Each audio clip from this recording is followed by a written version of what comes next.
After studying this module, you shall be able to know the historical background and the causes that led to Industrial Revolution. Also understand the economic perspective of the Industrial Revolution. You can also have an idea of the essential conditions necessary for such revolution and its consequences on the society and the economy. Also understand the role of industrialization in the structural shift of GDP and analyze the consequences of structural shift in GDP in developing and developed world.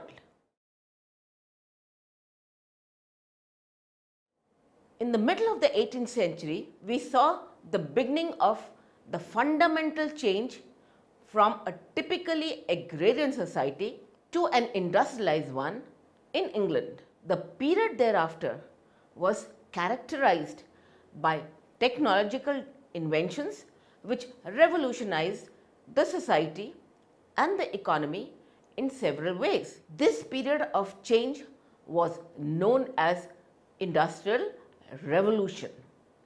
The process of change spread to other parts of the world as well. Over the last half century, similar shift or industrialization has been observed in many developing countries, contributing significantly to the economic development of the country. This module aims at developing a clear understanding of the conditions that led to Industrial Revolution and its consequences. Further, it explores the importance of industries in the structural shift in GDP of an economy. Let's look at the historical background of Industrial Revolution. The period 1760 to 1850 was marked with fundamental changes in England. The country witnessed a gradual, though not abrupt, transformation in agriculture, textile and metal manufacture, transportation, economic policy and the social structure. The era saw the change of typical agrarian and handicraft based economy to an economy which was predominantly based on industries and machine manufactured products. This process of change has been termed as the Industrial Revolution. The term Industrial Revolution was first used to describe England's economic development from 1760 to 1840 by English economic historians named Arnold Toynbee. The process of change or the revolution that began in England in the 18th century soon spread across Europe and North America. Though the year 1760 represents the beginning of the Industrial Revolution, it is often considered that it actually started way back in 16th century with major scientific discoveries and ideas, benefits of which was being materialized in the post 1760 period. The main features of the Industrial Revolution were the technological, socio-economic and cultural changes. The technological changes were the key to the entire revolution. This included use of new metals like iron and steel, and most importantly, the use of coal-based steam engines, internal combustion engines and electricity. Invention of spinning jenny and power looms resulted in increased production with minimal expenditure of human energy. Concept of factory system having distinct division of labor and specialized role of the workers came into being. Development of means of transportation and communication enabled trade and expansion of the market for the finished product. Technological advancement tremendously increased the efficient use of natural resources and allowed for mass production of the goods. During this period, industry grew 4 times faster. The Industrial Revolution brought about changes that completely revolutionized families and lifestyles. Factory system attracted workers to an extent that they moved out of the rural family economy to urban areas. This led to rapid urbanization in England, and cities grew at a tremendous rate.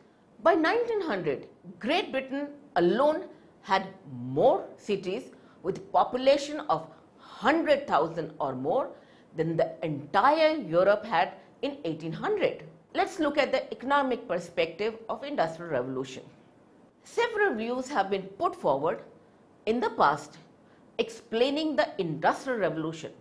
Most of these were restricted to identifying the causes. Apart from technologies, there were other factors that favored Industrial Revolution in England. This included religious freedom, confidence of no invasion, and trade potential due to long coastline of this island nation, unification of states into single economic unit, and presence of huge coal reserves.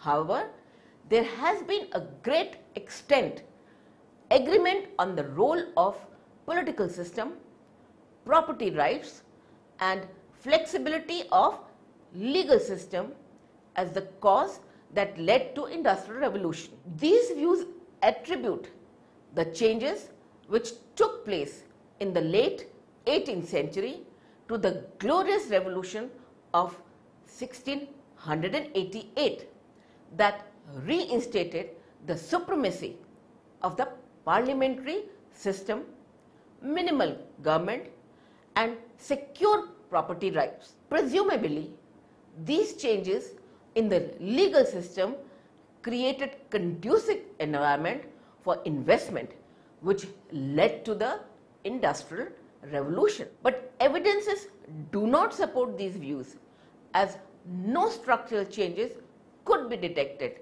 after 1668 in any of the financial data like interest rates, while property rights were as secure as in other European countries. Table shows the per capita level of industrialization from 1750 to 1913 of different countries. Great Britain clearly outnumbers rest of the countries throughout the period. If you look at the table, we are going to talk about per capita levels of industrialization, and we'll take different countries. For example, Great Britain 10, 16, 25, 65, 87, 100, 115. Belgium 9, 10, 14, 28, 43, 56, 88. United States 4, 9, 14, 21, 38, 69, 126. France 9, 9, 12, 20, 28, 39, 59. Germany 8, 8, 9, 15, 25, 52, 85. Austria and Hungary 7, 7, 8, 11, 15, 23, 32. Italy 8, 8, 8, 10, 12, 17, 26. Russia 6, 6, 7, 8, 10, 15, 20. China 8, 6, 6, 4, 4, 3, 3. And look at India's figures: 7, 6, 6, 3, 2, 1, 2. Students must note here that all entries are based on the index value of 100 equal to per capita industrialization in Great Britain in 1900. Data of England of course includes Ireland with England, Wales and Scotland, which was collectively known as United Kingdom. Let's have a look on technological inventions. Industrial Revolution was mainly a technological revolution brought about by the major inventions during that period. The underlying reasons that could explain the Industrial Revolution requires focusing on the sources of these inventions. These inventions turned out to be the major factor that differentiates Britain from other countries. The focus therefore shifts on the economic incentives for the inventors, which acted as a driving force for inventions leading to Industrial Revolution.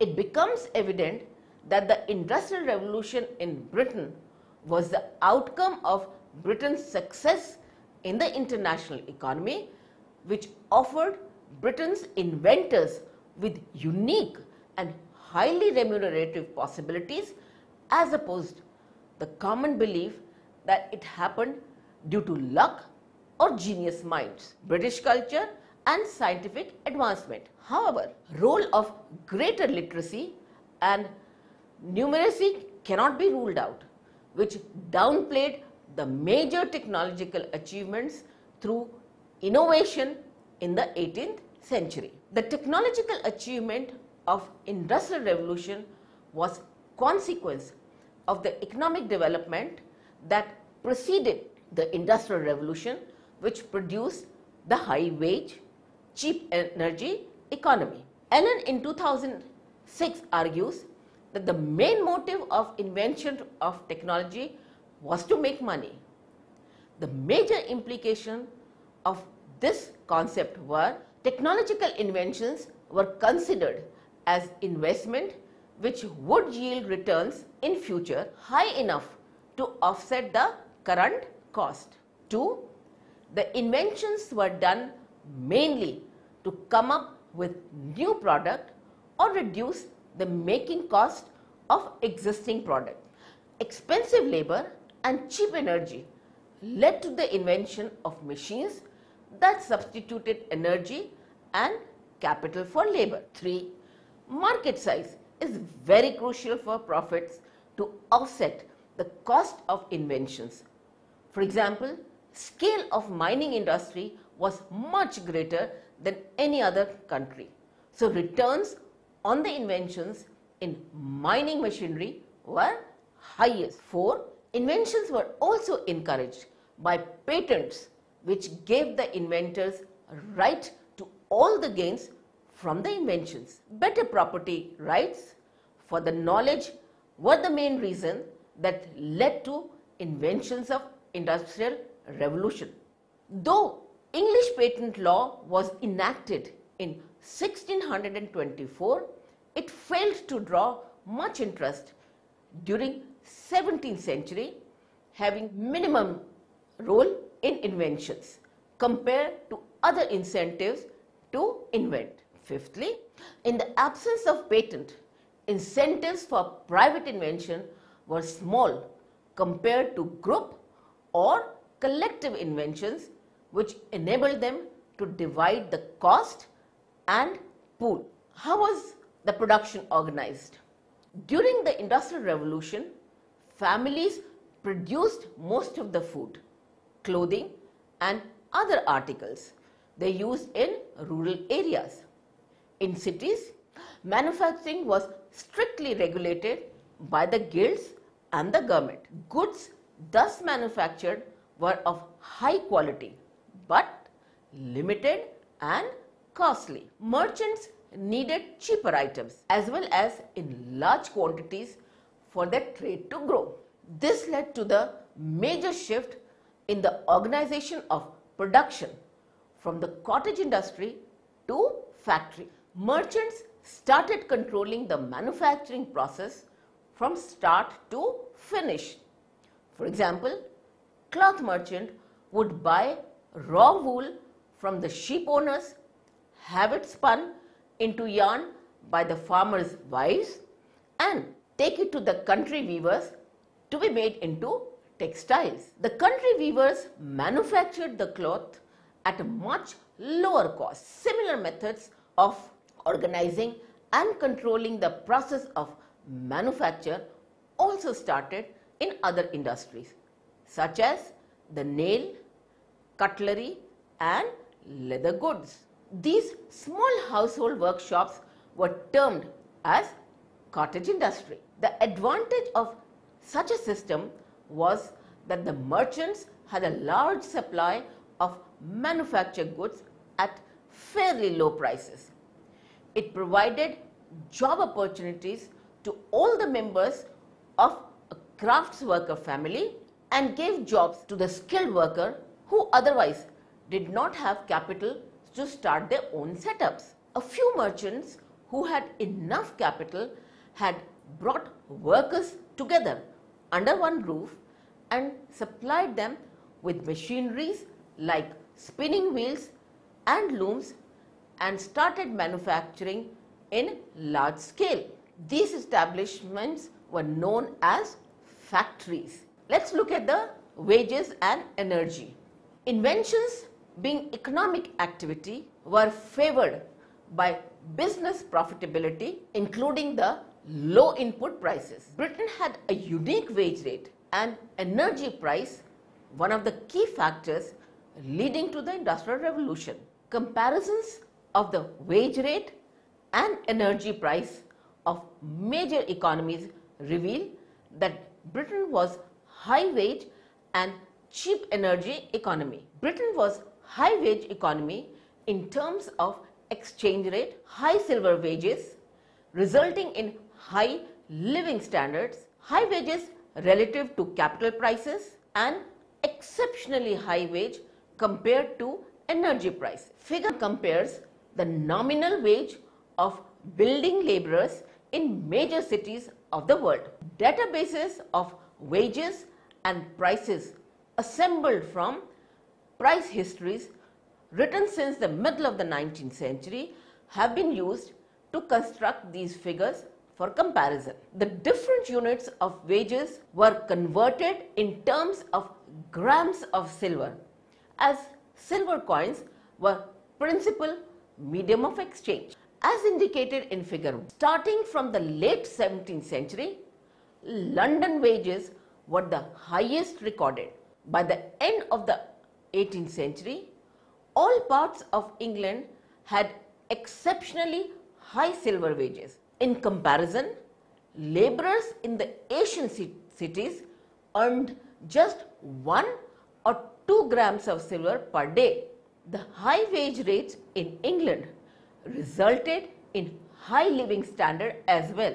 This has been confirmed during the welfare ratio calculated by dividing the annual earning by the cost of basket of consumer goods sufficient to keep a family at minimal subsistence. Figured the welfare ratio in the major cities of the world. In the period before the start of Industrial Revolution, welfare ratios of these cities were almost trendless and the workers earned 3 to 5 times the subsistence cost. However, in the mid 18th century, welfare ratio of most of the cities touched the level of about 1, except London, which showed an upward trend, reaching almost 6 times than required for bare bone subsistence, indicating high living standards. This increased the demand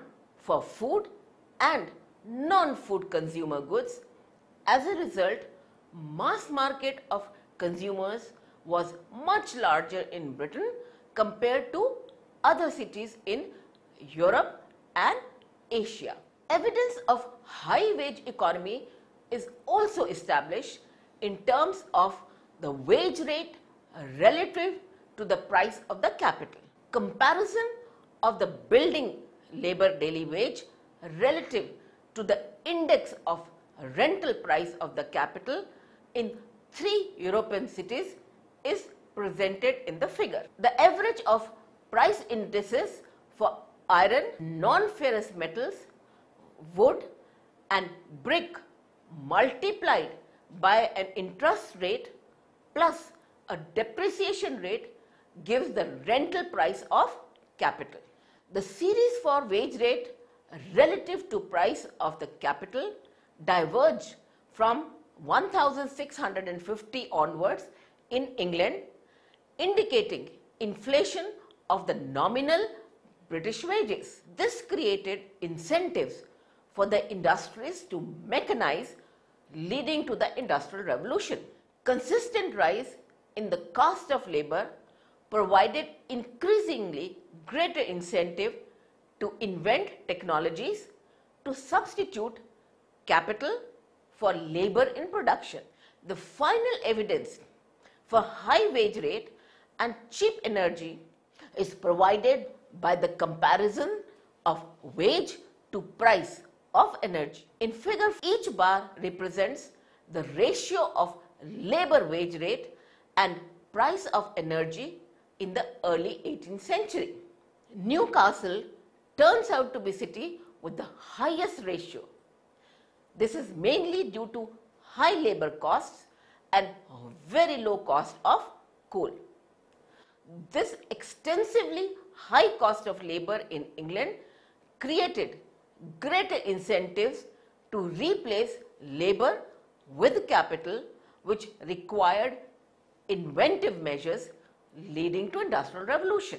Industrial Revolution originated in England and then spread to United States and the rest of Europe. The essential conditions required for such revolution remain almost the same and included availability of natural resources like coal, minerals like iron ore, etc., a surplus of money to invest, a political and institutional framework facilitating innovation, availability and sufficient size of domestic and foreign market, access and control of raw materials, sufficiently large pool of skilled manpower and cheap labor, infrastructure like transportation system, that is road, railways and shipping.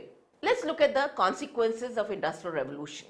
Industrial Revolution had several benefits and negative consequences. It has been debated since 19th century whether the Industrial Revolution was a blessing or a curse. Industrialization resulted in severe problems and hardships for people in its early phase. However, with time, it had number of positive effects outweighing the negative consequences.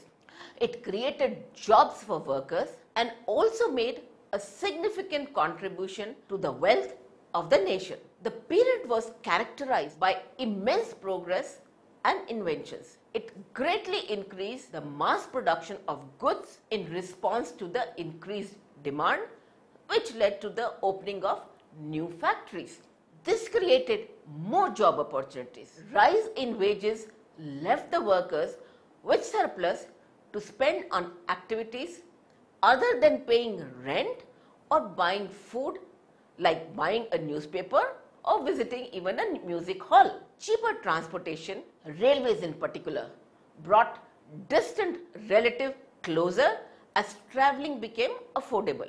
It raised the overall standard of living, which included healthier diets, better housing and cheaper mass-produced clothing. Prosperity of the middle and upper classes came as an immediate effect of Industrial Revolution, while the reforms for the labourers eventually came only after they joined together to form labour unions, which fought and won the rights to higher wages, shorter working hours and better working conditions. The negative consequences included migration of job seekers to cities, which resulted in growth in the size of urban areas along with suburbs as people started fleeing overcrowded cities.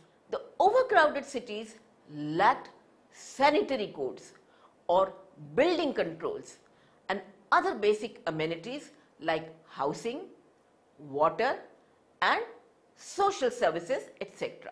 Industrial Revolution also witnessed a structural shift in GDP.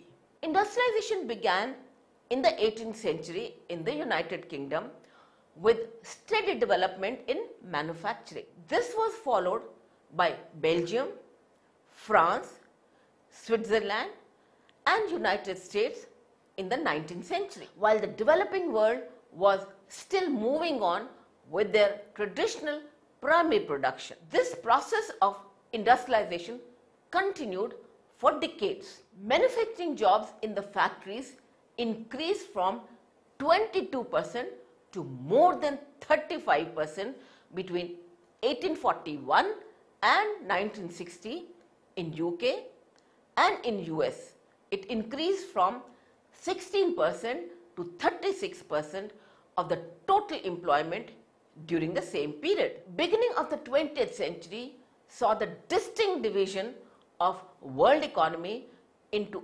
industrial rich economies and agricultural poor economies. Industrialization had become synonymous with wealth, economic development, technological leadership, political power and international dominance. Post-World War II, more countries began to take up industrialization. Enabled by technology, transfer policies of developmental states, those that failed to keep up the pace of development of manufacturing sector had to suffer greater welfare losses. Manufacturing industry served as catalyst in transformation of the economic structure of agrarian economy. The concept of structural change has direct relations with the relative importance of sectors in the economy or to changes in the location of economic activity. Structural change has been typically defined as the ability of an economy to constantly generate new dynamic activities characterized by higher productivity and increasing returns to scale. The structural change has emerged as the key component on which the development of an economy depends. It plays a deterministic role in determining the rate and pattern of growth. Failure to achieve structural change has been found to be common cause for countries to remain poor. They have in fact failed to shift from the agriculture and production of traditional goods to manufacturing and services. In the developing countries, contribution of agriculture and manufacturing was 40% and 12% respectively in 1950. After more than a century, share of agriculture fell to just 16% and the share of manufacturing peaked at around 17% in the early 1980s, followed by a decline thereafter. While services exhibited a consistent growth of more than 10 percentage points. In 1950, the developed countries were already industrialized with manufacturing contributing 30% of the GDP, while agriculture accounted for a minor share of 16%. However, by 2005, these developed economies showed greater preference for the services industries and neglected the manufacturing sector. In these economies, manufacturing declined to an extent to be almost at par with the share of manufacturing in the developing countries. The major structural shift in the GDP has been observed in case of developing economies. In the period between the middle of the last century and 2005, contribution of agriculture in the country's GDP decreased from 40% to between 3 and 13%, while share of manufacturing increased from 14% to 25% in countries like China, Indonesia, the Republic of Korea, Malaysia and Thailand. This indicated huge shift from agriculture to manufacturing. Among the developing countries, the structural shift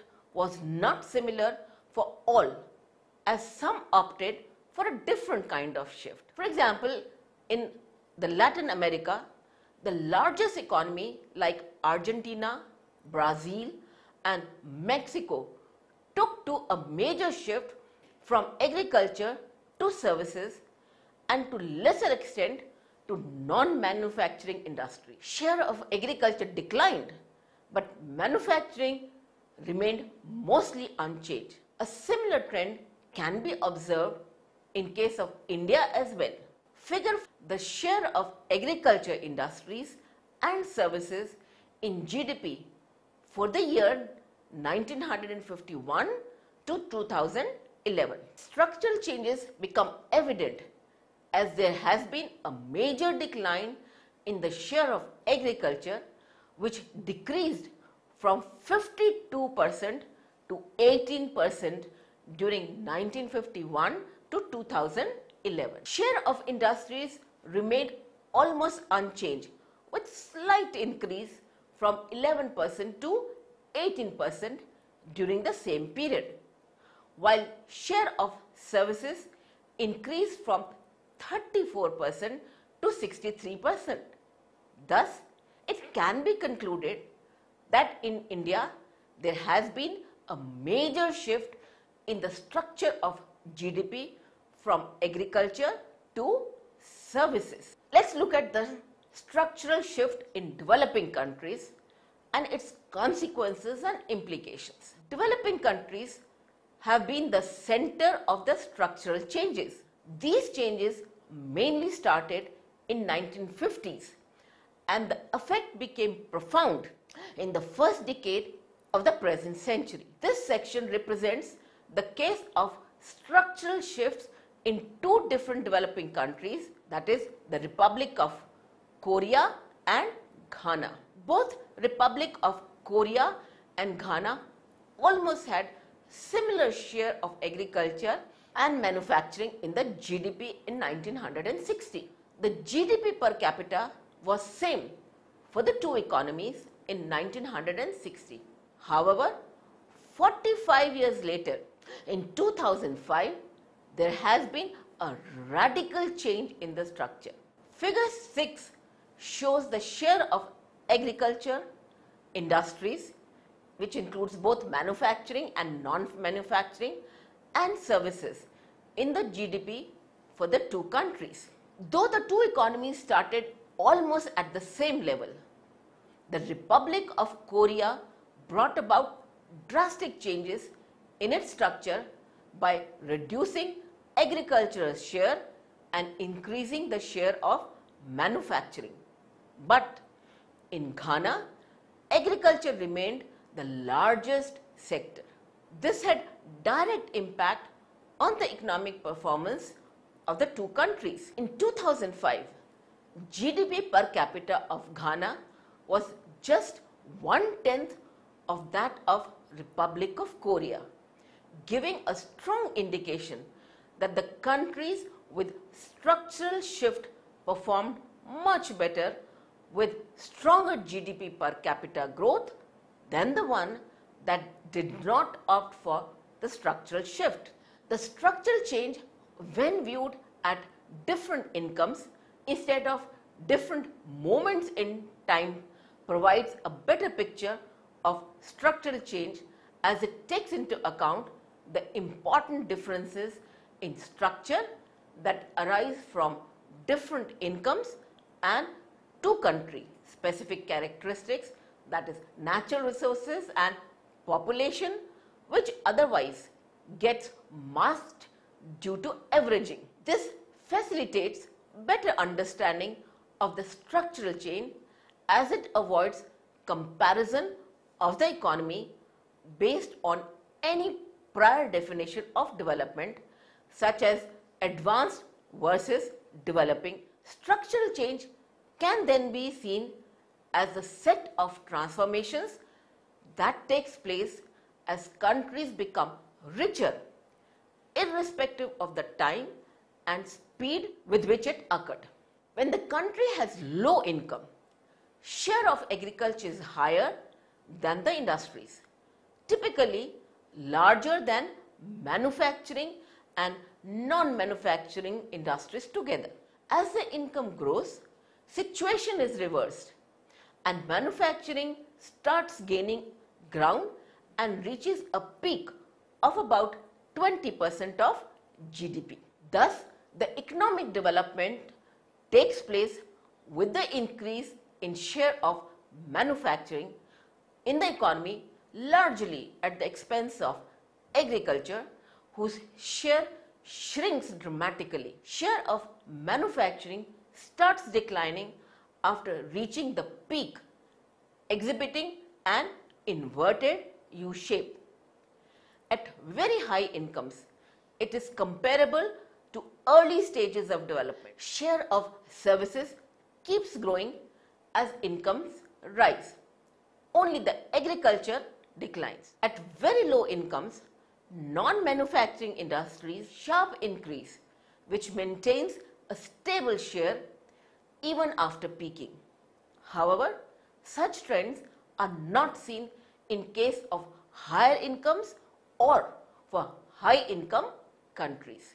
Natural resource endowments and population size are the two characteristics specific to the countries known to have an important impact on the pattern of structural change. Studies have found that both these characteristics have significant impact on the structural transformation as the country becomes richer. However, in case of natural resource rich countries, the manufacturing is less important at any level of income than in the aggregate picture. Share starts declining at a much lower income, while non-manufacturing industries are much more important, reaching its maximum only at very high income. In the presence of rich natural resource base, economy's incentives is mostly biased towards non-manufacturing industries or agriculture, leading to a natural resource curse, or as it is called, Dutch disease. Whereas in large economies, manufacturing accounts for a much higher share of GDP at all incomes, and the turning point is reached only at a very high income when manufacturing accounts for almost 25% of GDP. Services have lower share at all incomes.